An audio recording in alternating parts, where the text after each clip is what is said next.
کا چہرہ انور جمال الہی کا آئینہ اور انوار تجلی کا مظہر تھا۔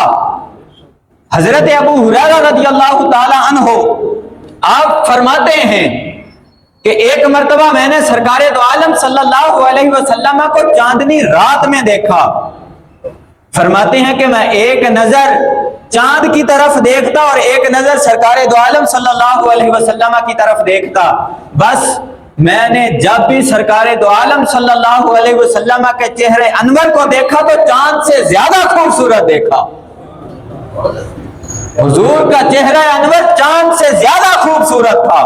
اور حضرت برا بن عازب رضی اللہ تعالی عنہ سے کسی صحابی نے پوچھا کہ بتائیں کہ سرکار دو عالم صلی اللہ علیہ وسلم چمک دھمک میں کیا حضور کا چہرہ انور چمک دھمک میں تلوار کی مانند تھا؟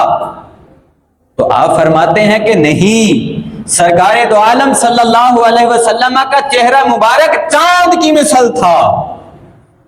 جیسے چاند گول ہوتا ہے، سرکار دو عالم صلی اللہ علیہ وسلم کا چہرہ مبارک بھی گول تھا۔ اللہ اکبر۔ اور پھر مولا علی شیر خدا رضی اللہ تعالی عنہ نے آپ کا حلیہ مبارک بیان فرماتے ہوئے فرمایا، من رآہ بدیہۃ ہابہ ومن خالطہ معرفۃ احبہ۔ جو شخص آپ کو پہلی مرتبہ دیکھتا تو آپ کے روب داب سے ڈر جاتا تھا۔ اللہ نے اپنے حبیب کو ایسا روب اور دبدبہ عطا فرمایا تھا، جو پہلی مرتبہ دیکھتا تو وہ آپ کے روب اور دبدبے سے ڈر جاتا۔ فرماتے ہیں کہ جب وہ حضور کو پہچان لیتا تو پہچاننے کے بعد وہ آپ سے محبت کرنے لگ جاتا تھا۔ اب سرکار دو عالم صلی اللہ علیہ وسلم کی چشمان مقدس ہیں، حضور کی آنکھوں کو رب ذوالجلال نے کیا معجزانہ شان عطا فرمائی کہ حضور علیہ الصلوۃ والسلام نے ارشاد فرمایا، بخاری اور مسلم میں حدیث مبارکہ ہے، حضور نے ارشاد فرمایا، اقیموا الرکوع والسجود فواللہ انی لا اراکم من بعدی۔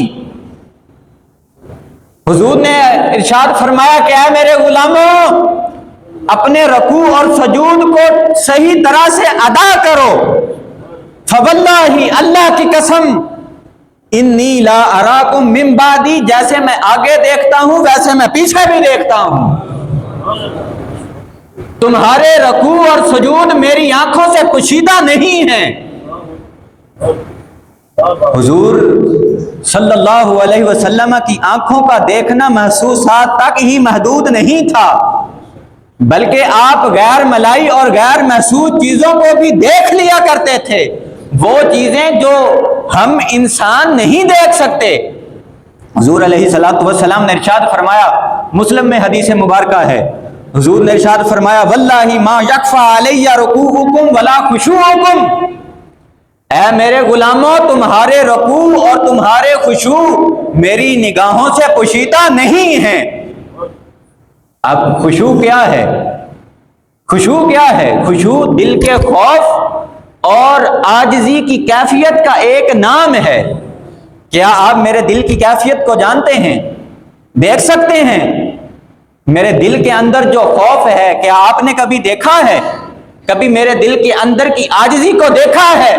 لیکن سرکار دو عالم صلی اللہ علیہ وسلم کو رب ذوالجلال نے یہ شان عطا فرمائی کہ حضور نے فرمایا کہ میں تمہارے رکوع اور تمہارے خشوع کو اپنی نگاہوں کے سامنے دیکھتا ہوں۔